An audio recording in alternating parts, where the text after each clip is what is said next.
Are you tired of doing everything yourself in Whop? Learn how to invite a team member in under 2 minutes. I'll walk you through the exact steps to invite someone and set their permissions so you can delegate safely. Start by logging into your Whop account. Then, go ahead and click on Dashboard. Now, click on More.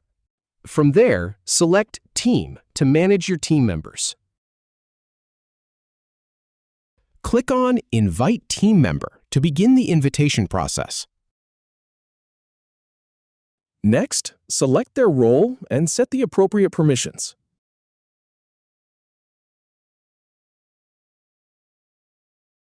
Finally, click on Invite to send the invitation.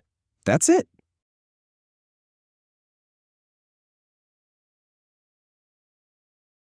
If you have any feedback or if any info is inaccurate, please leave a comment below. We'll do our best to answer or redo the video if needed. Thanks for watching.